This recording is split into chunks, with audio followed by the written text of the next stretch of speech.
Everybody in LinkedIn lands. We are here again. I am Rajana Novkovich, co-founder of Speaker Story Bank, and I am here today with Liz Bohannon. She is the CEO and founder of socially conscious fashion brand Seiko Designs, and she is the author of the incredible book, Beginner's Pluck, Build Your Life of Purpose and Impact Now. And Liz, as you know, we are here today and all this month because we are celebrating mental health awareness. And we are saying that mental health is the new superpower for business professionals. And the reason I wanted to have you join us for this conversation is because I truly believe that the work you are doing, the conversations you are having around beginner's mindset is truly a place of foundational grounding for all of us in terms of our well-being. And I kind of just wanted to start there with you and just ask you your thoughts about that and how you believe that resetting to that beginner's mind really helps people get back to themselves, get back to a holistic view of in a perspective of a situation. And I think that goes a long way for mental health. What do you think? Yeah, Beginner's Pluck was really born out of this sense that maybe the messages that we are getting that I truly believe are like well-intended to inspire people and to motivate people, and things like dream big and find your passion. And especially this idea that everybody just needs to believe and understand how extraordinary and special and above average they are. And then once you really believe that, then you can go out into the world and start doing extraordinary things.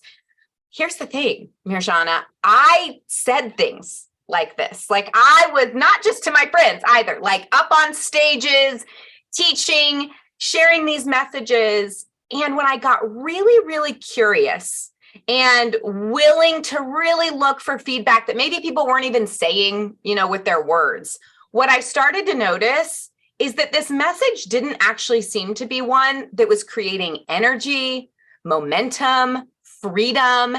I started to realize that myself, along with everybody else, and the hundreds of thousands of self-help authors and speakers who are talking about these messages, might actually be kind of accidentally not only not helping people, but truly contributing to a sense of anxiety, of overwhelm, of I'm not enough, I'm broken, I missed the boat, because we start to set these really unrealistic expectations of what it looks like and what it means to quote unquote find your passion. Or we start to think, well, gosh, if I have to wake up in the morning and fully embody this mindset that I'm extraordinary and that I'm above average before I can go out and do something meaningful in the world, well, what if I can't get there? And if I can't get there, does that mean that I'm doomed to kind of failure or mediocrity? And so I started just going, okay, what are all the messages that are so ubiquitous? We hear them all the time, and just like peeling back the layers a little bit, and really did come to the belief that I don't think these are helping people. And so I really wanted to flip them on their head and kind of take these concepts and these ubiquitous self-help terms that we hear all the time, like dream big and find your passion and you are special, and say, what if we actually believed the opposite? What if we gave ourselves permission to dream small? What if we recognized that we don't find our passion? It's not some mystical, magical thing that some people do and have access to and then ride off into the sunset with lives of glory and passion and, whatever. We actually build it.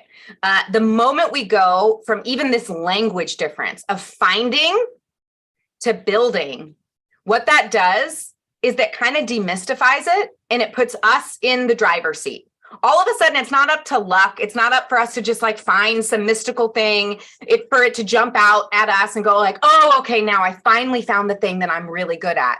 No, you're probably not going to be good at anything until you're bad at it for a while. Okay. And so, but when we think about building, all of a sudden we have permission for that. We have permission to suck for a while at something, right? Like when you think about building your dream house, no one falls into this kind of false sense of, I'm just going to wake up one day and it's going to be there and I'm going to know it when I see it. I'm like, no, if you're building something, all right, you got to start with plans, blueprints, and you got to make the blueprints. And then you got to get a digger because you have to build the foundation. It's this process of building, of trial and error. And I find that message is actually really empowering for people, that all of a sudden they stop looking for this like magic silver bullet, all of this sorry but bull crap about how once you find your passion, you'll never work another day in your life. I think that message, it's just stupid. It's stupid and it's not helpful. And it just sets people up for failure. Like, no, you can build a beautiful life of purpose, passion, and impact.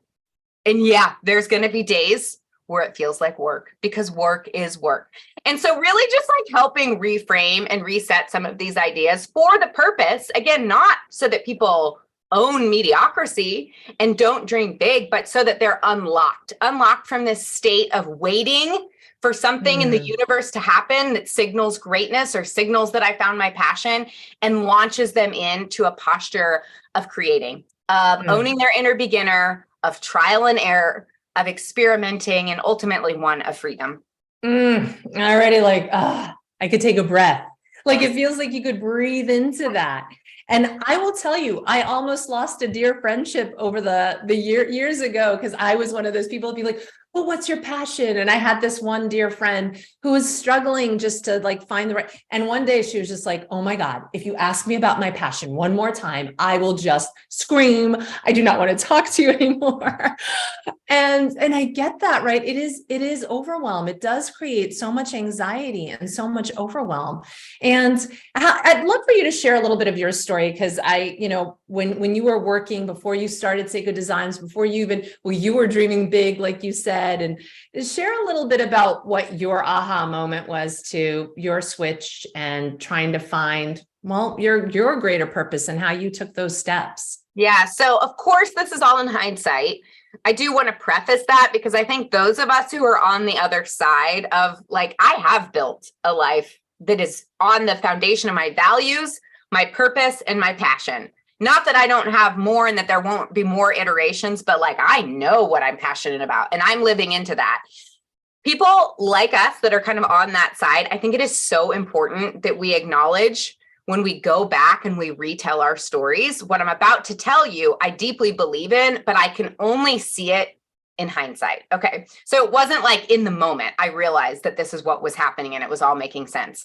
But truly for me, I mean, we talked about this dream small principle. For me, that it's why I'm so passionate about it, because it changed the entire trajectory of my life. It is my story, and my experience is that I was this young, idealistic, had just gotten my master's degree in journalism, and I cared about big, important things in the world. And I cared about women and girls who were living in extreme poverty and conflict and post-conflict zones. And I felt like I had this duty to go out and to change the world. And for me, that meant doing something, some big idea that was going to help bring millions of women and girls out of extreme poverty, right? As a 23-year-old who has never really left the United States of America. Okay. So I'm living into this experience of just like anxiety and overwhelm, and what is the dream, and is this big enough? And by the way, even once I get a big dream, like, do I have the job? Do I have the resources? Do I have the connections? Do I have the title to actually pull this off? So I'm living in this space of just kind of like, they're telling me to dream big, and I'm dreaming big, and it's not feeling great, and I don't know what to do with this, and I'm super overwhelmed by like what the next steps could be. And for me, I had this moment. I was in my first job out of school, and I was actually doing research for a client. And so I'm sitting at my desk, I'm doing research, and I come across this video, and I don't need to get into the details of it.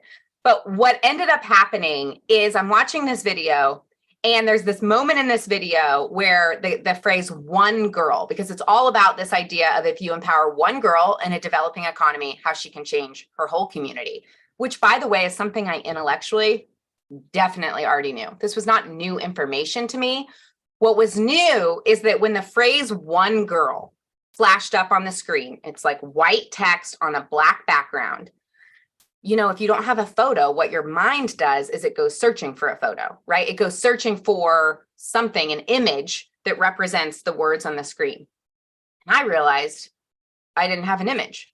I didn't have the face of one girl in my mind, because I didn't know one girl, right? Like I said that I was passionate about women and girls living in extreme poverty and in conflict and post-conflict zones, that I was passionate about the bottom billion, those living in the lowest socioeconomic status, that I was passionate about bringing 1 million women and girls out of global extreme poverty.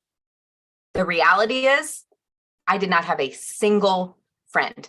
I did not have one mental image that came to mind for me of a real, actual friend, community member, person that I was in relationship with when those words flashed up on the screen. And Mirjan, I'm sitting at my desk and I just start crying. And I'm crying because I'm having one of those moments in life where I'm realizing there's a really big delta between what I say I supposedly care about, my passion, and just my life. Who am I friends with? What does my community look like? What does my day-to-day look like? How do I spend my hours, which make up my days, which make up my weeks, which make up my years, which make up a life eventually, right? And so I felt like I was kind of at this critical point where I was like, you either need to stop running your mouth about what you're passionate about and just say like that isn't a thing for you anymore, or you need to go make a friend. You need to have one person in your life, a true, real relationship with someone who has been impacted by global extreme poverty. And that was the thing, Mirjana, like that. I literally was sitting at my desk and I was like, obviously it's the latter. Like I have to go make a friend.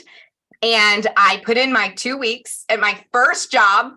And I was like, put in my 2 weeks notice. I will finish out my projects. I will be here for 2 more weeks. And then I think in that same day, I bought a one-way plane ticket to Uganda. And my objective was not some big fancy thing. I didn't have a plan. I didn't have a vision. I didn't have a big dream. I didn't have a huge goal. It was that now I had a goal. I had a dream, but it was a really, really small dream. Like making one friend is not going to win you a Nobel Peace Prize. Like making one friend is not the type of thing when you walk into a cocktail party, people are going to be like, wow, she set out to make a friend and she did it, right?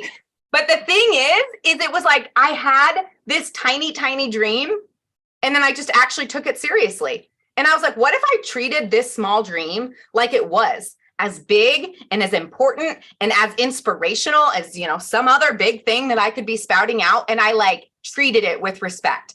I put my money behind it. I put my time behind it. I'm willing to change my life around it. And I'm not waiting for other people to tell me like that dream is good or big or worthy enough before I do something big about it. Because that is what keeps us so often from pursuing and giving our quote unquote small dreams the dignity and the respect that they deserve, is that we're waiting for other people to go, yeah, that's it. Yeah, that's a good one. That's big enough. That's inspirational enough. That's impressive enough. Like go do that one. And if we do that, all of our small dreams die because no one's going to cheer on our small dreams. We have to get over it and go, if it makes your heart come alive, that's good enough. Now treat it as if it's some Nobel Prize winning, the next big idea. Act like it is. And so that's what I did. And so I want to just pull on that thread really quick. I love that you said treat it with respect, right? You treated it. So when you relate that, and you've been an incredible businesswoman, leader for 10 plus years now with Seiko Designs, how do you treat every small idea of your team with respect, especially as a leader who might be like, oh, I don't know if we need you pulled in that direction. I need you more. How do you balance that? Being able to elevate those small dreams, but still looking at the bottom line? Oh, absolutely. Here's the thing. Not every dream, especially in the context of a business, you can't pursue everything. Like that would be a disaster. That would be a nightmare. We have to obviously, when we start to build organizations, have our core goals and values that everybody has to be clear about. And one of the nice things is that when we do that hard work up front, which I am shocked how many businesses and organizations don't do this, is that for every 30 days, for every 90 days, for every half a year, for every year, for every 5 years, for every 10 years, knowing this is where we're going. And that doesn't mean that it can't change. Obviously, it's going to change. But if every single person on your team, when asked like, hey, what are the core objectives for our team over the next 30 days, over the next 6 months, over the next year? If they can't answer that question, this is when the kind of scattershot dreaming gets kind of scary, because it's like, I don't know, we don't have a framework to pull us back to knowing which of these dreams are actually going to contribute to our core goals and which of these dreams might be amazing, but they actually don't make sense for our team to pursue right now. Once you have that matrix, then all of a sudden you just have this framework that you can run things by, and you can say like, okay, this is amazing. This is really cool. Which of these core objectives specifically is this dream going to help us accomplish?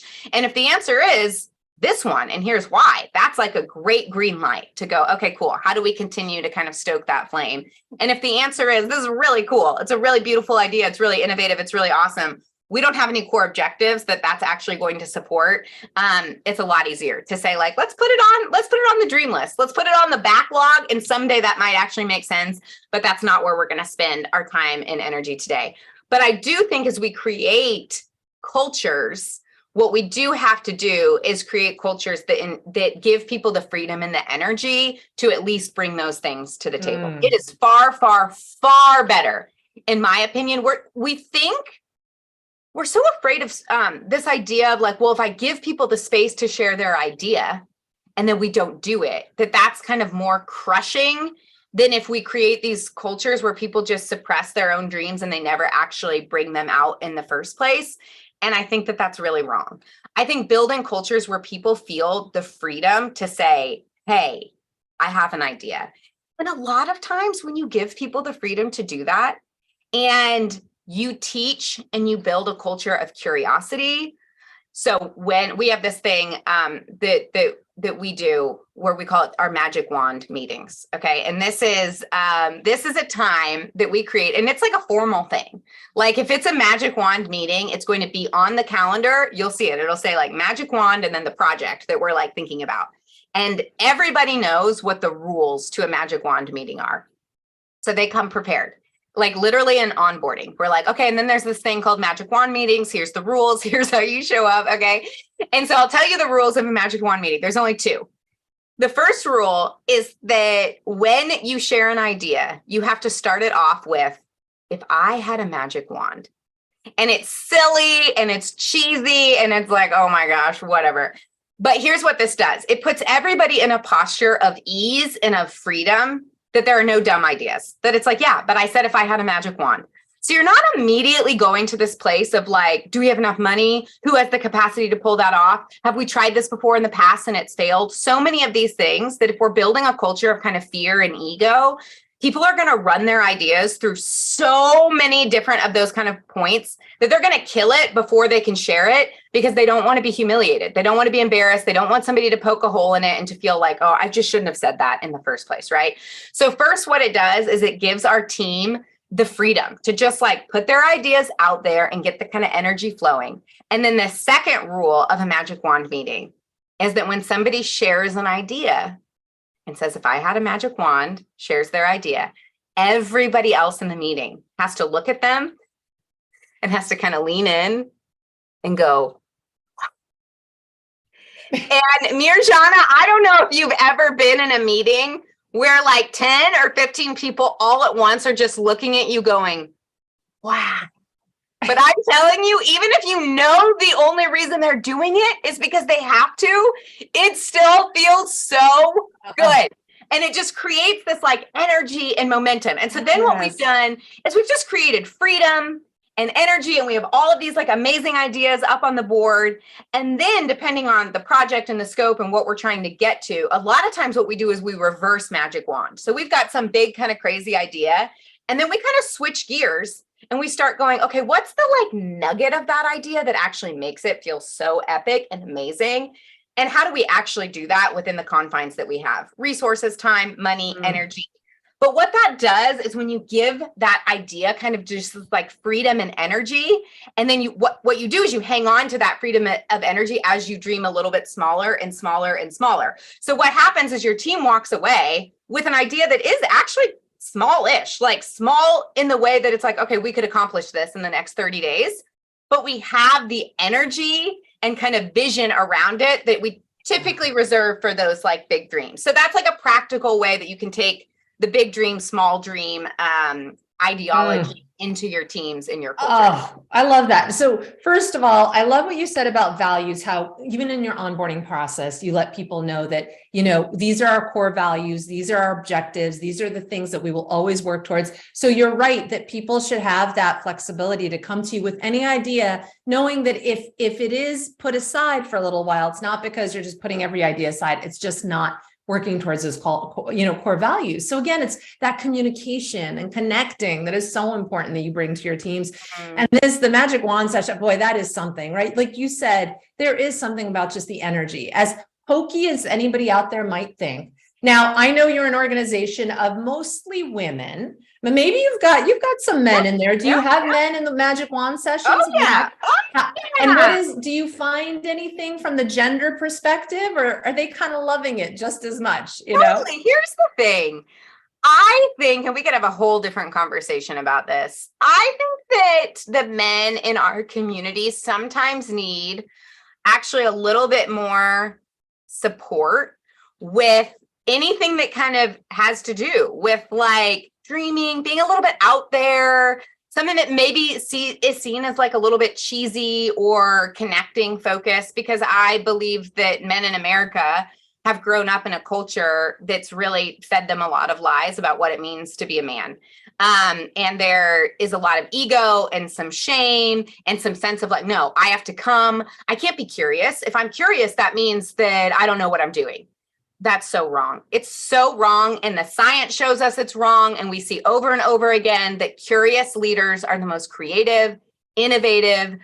They can lead teams. Like even speaking about curiosity, when your team member comes to you with a dream that you're like, you kind of know in your head, I don't see how this is fitting one of our core objectives. Our instinct can be to say that. I don't see how this is fitting one of our core objectives. What is infinitely more powerful? Literally just make it into a question and say back to the person, one, wow, this is a really interesting idea. Tell me about which one of our core objectives do you see this serving? One of two things is going to happen. One, the person actually will have had thought about that in a way that you didn't see coming. And that you're like, oh, wow, that actually does support this core objective. And I didn't immediately see it, but now I do. By the way, if you led with curiosity, you don't feel like you have to defend yourself now. If your first instinct is, no, that's a bad idea, they kind of argue back. Yes, it is. And here's why. Now you're faced with a choice where you have to go like, okay, yeah, I was wrong. If you just start with curiosity, you're doing yourself a favor because you never get into that place. You can just actually constantly be in learning mode. Or the second thing that's going to happen is your team member is going to go, oh, I haven't really thought about that. I'll go back and kind of look at our core objectives and see that. Or they might even actually say, I don't think it does. Now that you asked me that, I'm not sure that it does. It's infinitely better for somebody to come to that conclusion and they walk away going, oh, okay, like next time I'm going to think through this in a different way. And I'm going to integrate that into my thinking earlier on versus like, my boss told me no. And like, and all of my ideas, they think all of my ideas are bad, or like, this isn't a place where I can grow and thrive. Everything changes when we become curious. It's one of my core messages of Beginner's Pluck is choosing curiosity over criticism.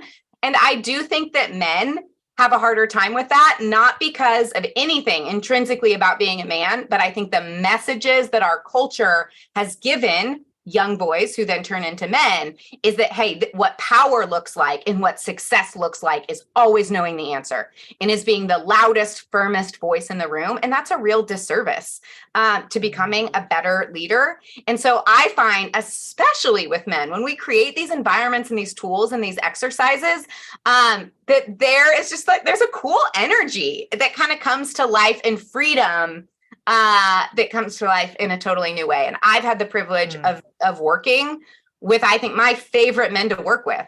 The number one characteristic of men that I love building with and working with is that they're curious. And that changes everything. Oh, so good.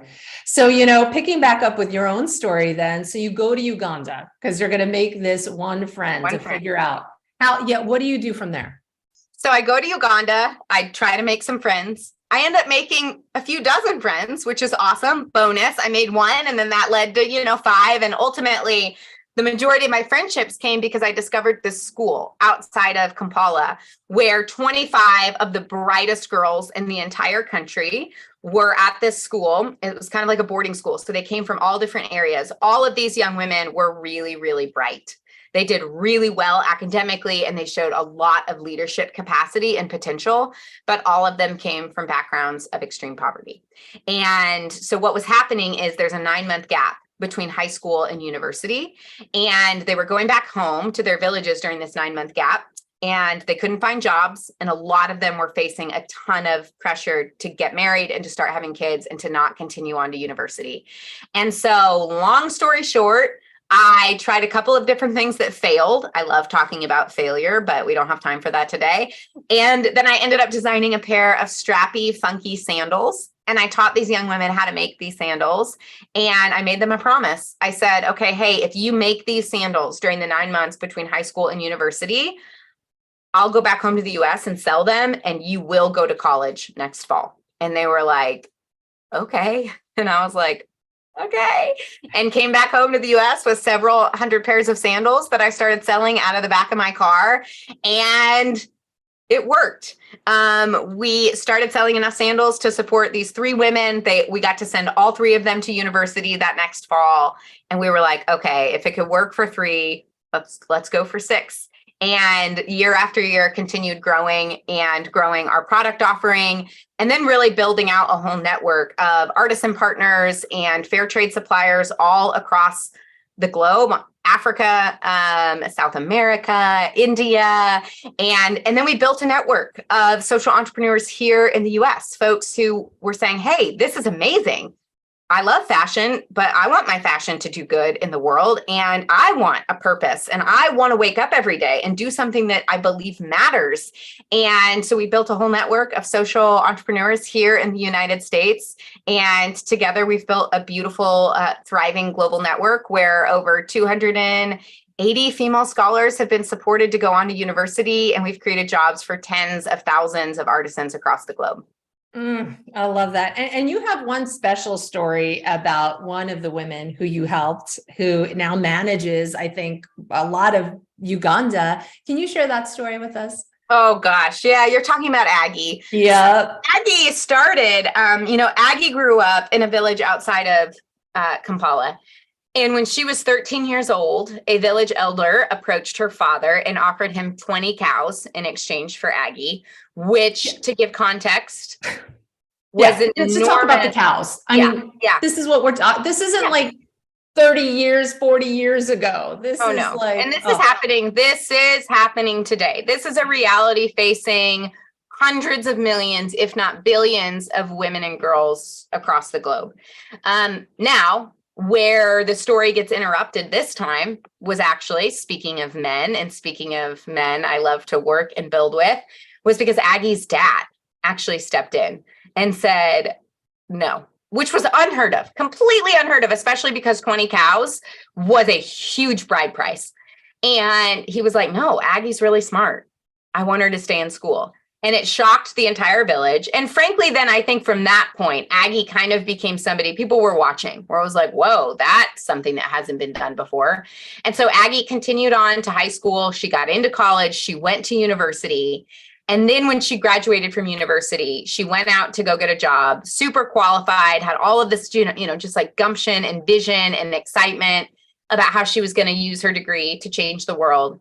And in every single job that she interviewed for, the male hiring manager would say in not so many words or outright, yeah, you can have the job if you sleep with me. So it was just this sense of like, okay, it happens once and that's devastating. It happens 5 times.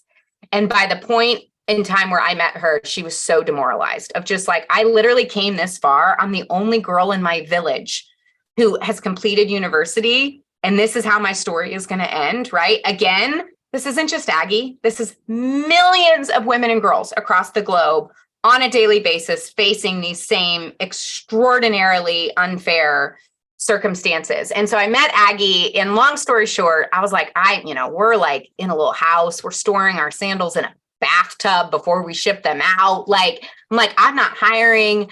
I don't have any money. And she was like, I will do whatever it takes to be a part of this company. I'll work for you for free. I'll be your procurement intern. I'll literally run errands for you.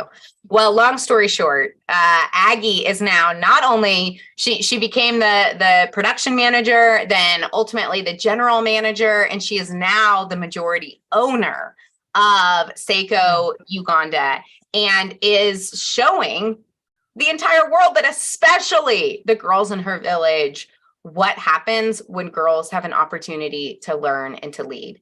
And Aggie would say that just 10 years later, 10 years ago, the average girl in her village was being married around 13 or 14 years old. Today, 10 years, which in the grand scheme of things is not that long, the average girl in her community is staying in school and finishing high school. And my deep belief, like, that's not happening because of some quote unquote big dream, some huge UN Gates Foundation initiative. That's literally happening because one girl, Aggie, and one dad, Aggie's dad, changed the narrative.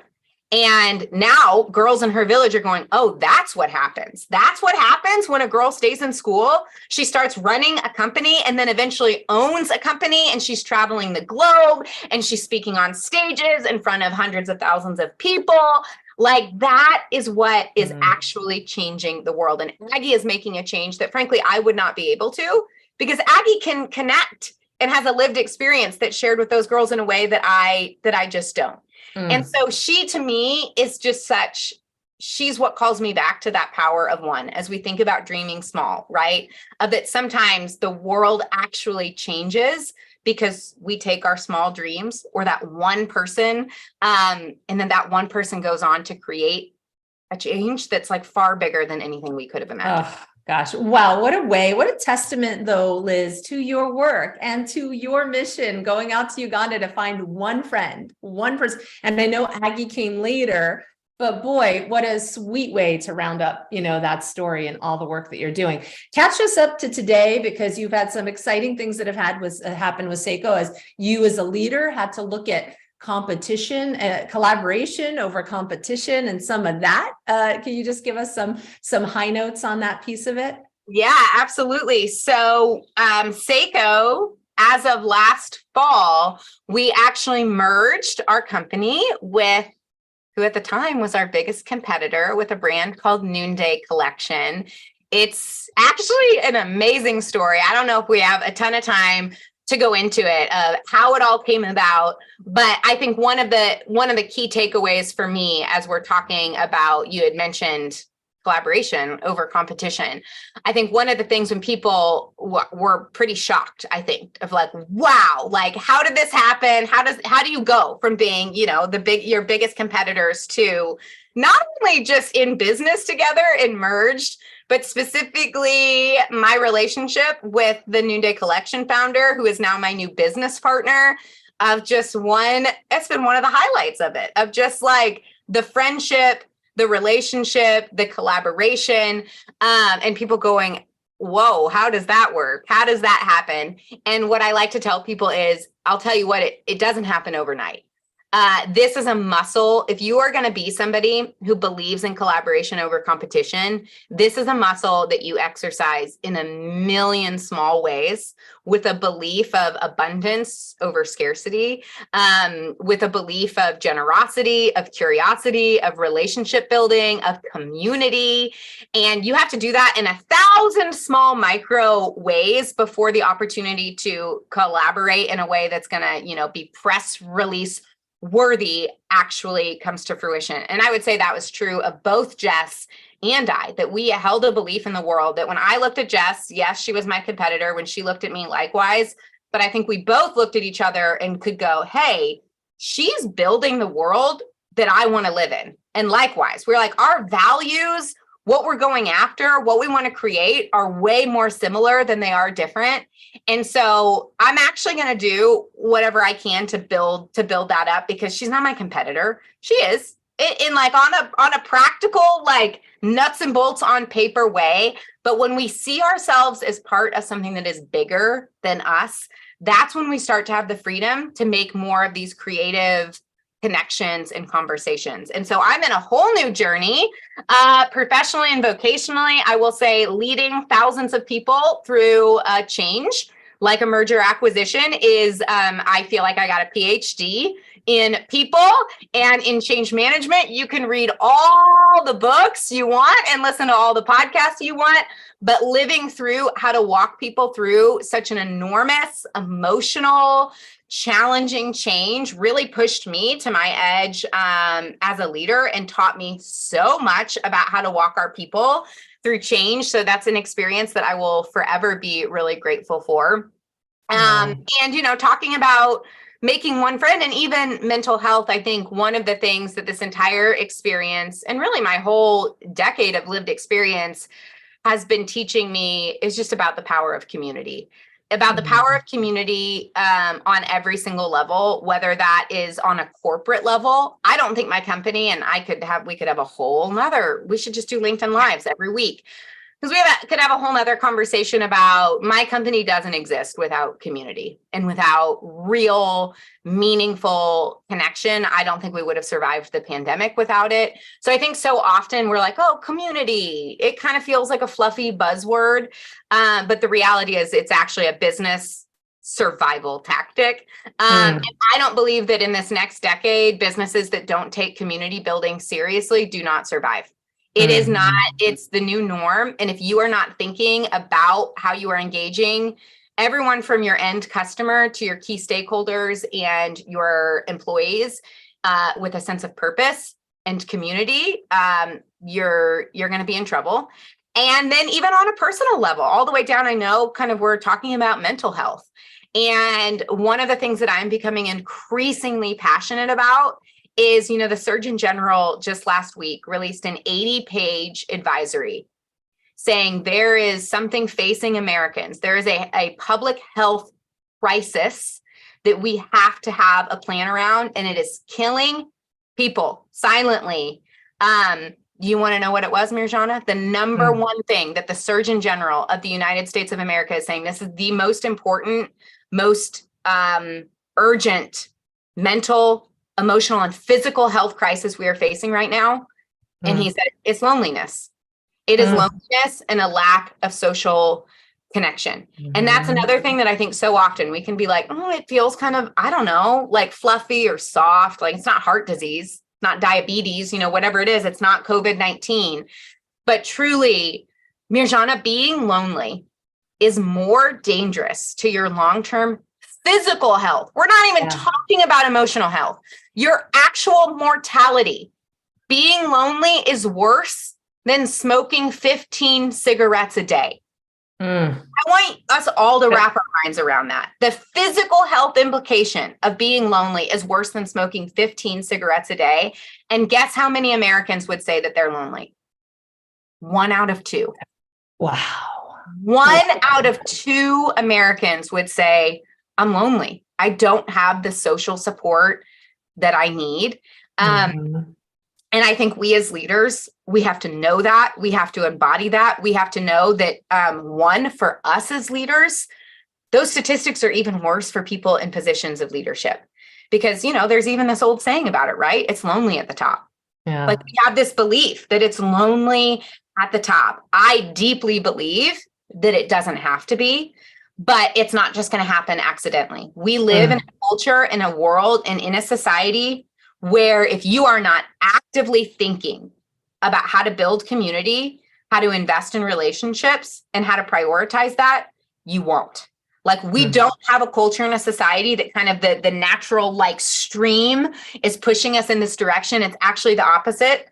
The stream and the force is pushing us towards isolation. And so it's not going to happen unless we prioritize it. And I'm just becoming increasingly passionate about if you're a leader, the number one, I'm going to make a bold statement. The number one thing a leader can do to invest in their own mental and emotional health is build community.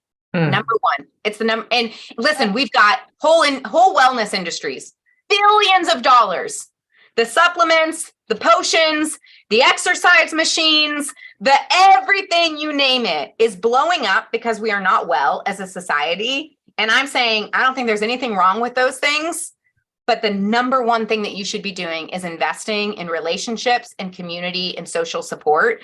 If you are a leader, and if you already have that and you're a leader, I think one of the number one most important things for you to know and understand is that 1 out of your 2 people are lonely and do not have social support.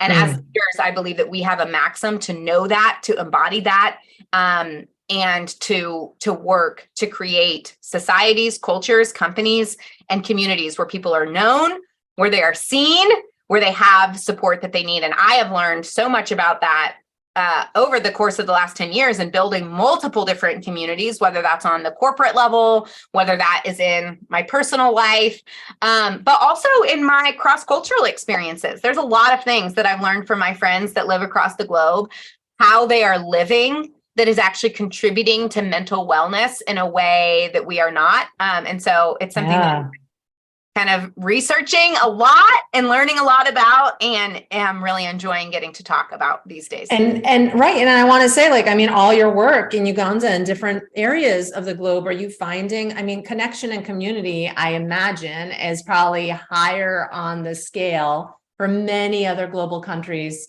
outside of the States, like in North America. It is shocking. It is shocking. And we have in the United States, if you're not someone who has traveled globally, the experience, I was actually just with 2 gals this past weekend, just friends of friends who have came from Ethiopia. And they were talking about their experience. They're younger, and of moving to America. And I'm like, hey, like, how has it been? How's it been going? And of course, there are things that they are loving and really enjoying, right? Like access to healthcare and educational opportunities and all of the things that are so amazing about where we live and the opportunities that we have here in America. And they looked at me and they go, we are really lonely. It's really hard to get to know people here. There is, and this is the words that they use. They're like, there's a heaviness here that we didn't experience in Ethiopia, where like they're facing challenges that are pretty great, right? Food insecurity, literally like war essentially is a civil war is happening in Ethiopia. And they're like, yet we have connection and we rely on one another. And the result of that is joy and a lack of just this pervasive sense of heaviness and stress and anxiety. And so it's really interesting to see our country from an outsider's perspective. And I could tell you literally personally, a dozen conversations that I've had with folks who have moved to the United States from other places where that's the number one thing that they note. So I obviously do a lot of work in places in the world where there is extreme poverty on an economic level. I believe that America is in the extreme poverty bracket as it relates to mental health and wellness. And I believe that stems largely from a lack of a social fiber and connection and community, where people rely on one another, where there is interdependence, where there is this sense of shared responsibility and coming together. And we have so much to learn from our friends who come from cultures that kind of, again, that stream pushes them in a way of interdependence and community versus our culture, which pushes us away from that. So we kind of have to swim upstream. And honestly, like my life has been forever changed by it. Like when we set out 10 years ago out here in Portland, Oregon, I remember saying, I want to build a life that when my friends from Africa come to visit, where they don't experience that sense of just frantic loneliness, stress,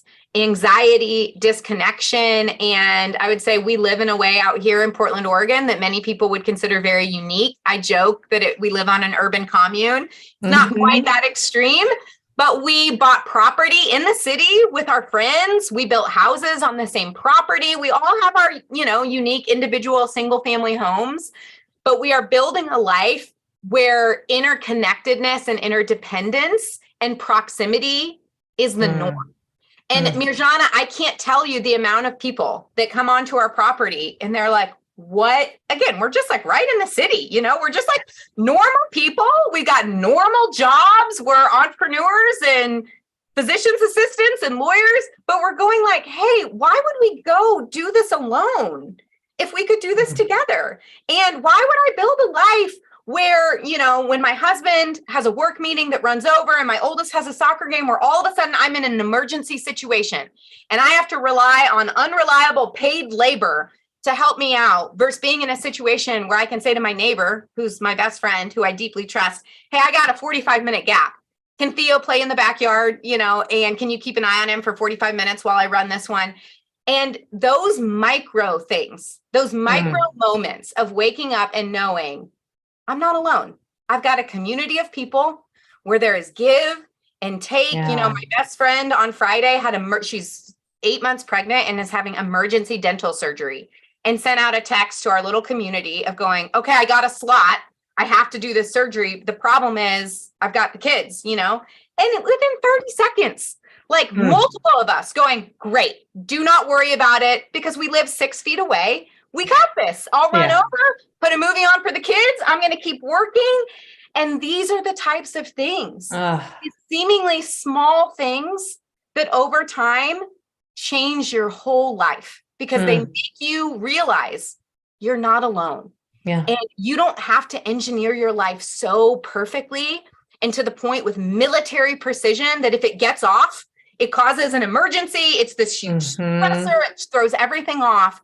Or gives you shame, like, why didn't I have this figured out? Or the shame, Mirjana. And that's the thing about loneliness in general, is what the research is showing us is that 1 in 2 Americans feel lonely, and yet they're not talking about it because we have so much, we have shame about being lonely. And to your point, we have shame when our plans fall through. Yeah. Like I should have been more organized.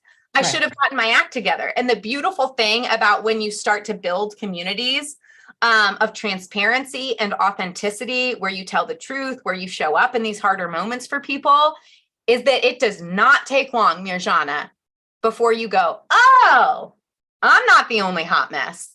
We are all hot messes. Right. And just the goal is that my specific moment of hot mess, you have your act together and you can help me out. And then when you're having your hot mess, I happen to have a little bit of capacity.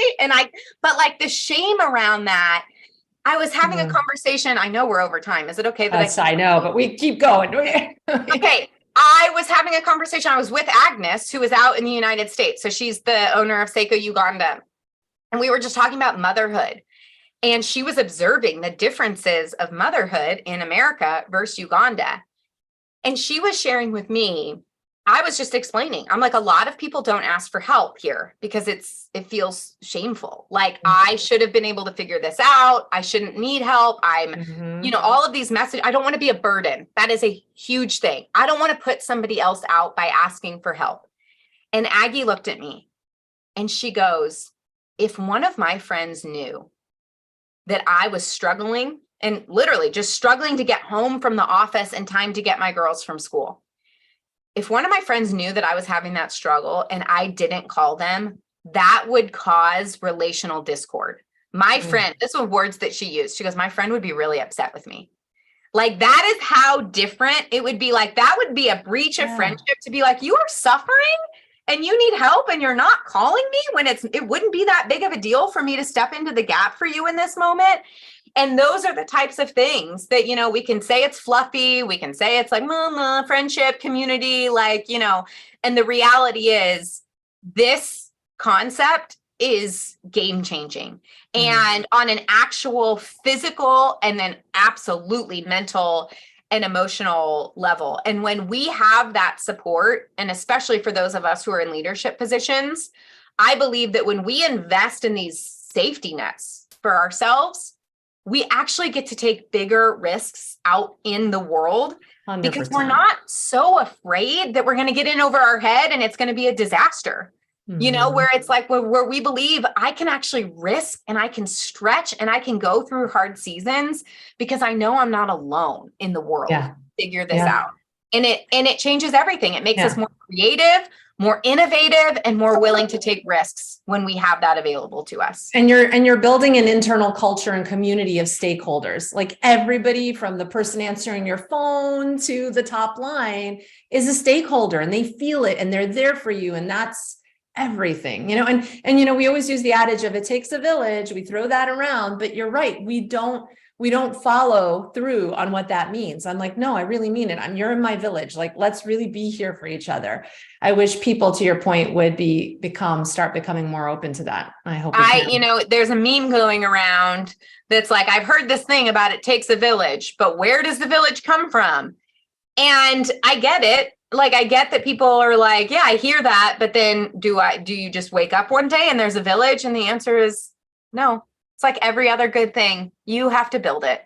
You have to build it. You have to have a vision for it. You have to prioritize it. And it's an investment. And that's the thing about leaders. We know this.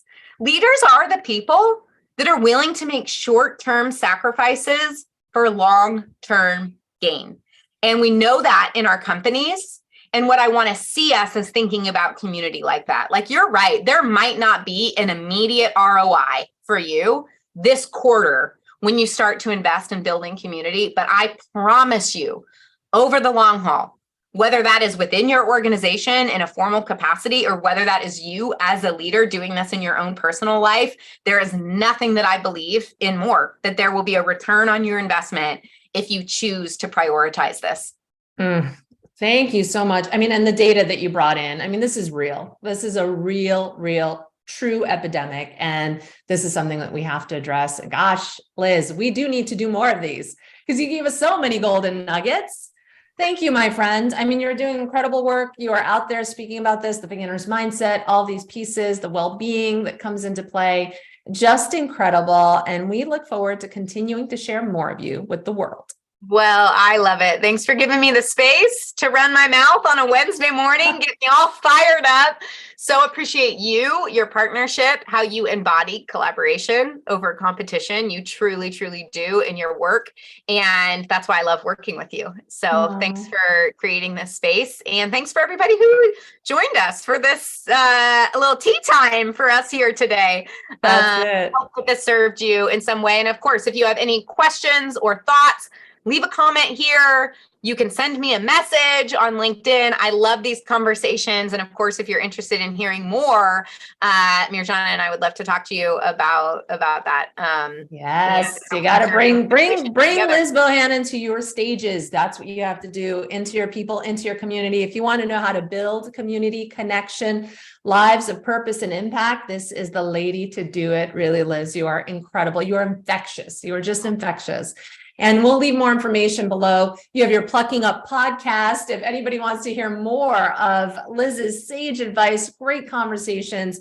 She has so much. There were so many questions I wanted to even ask about that, but we will save it and table it for another time. So another time. All right. Thank you, my friends. Bye, everybody.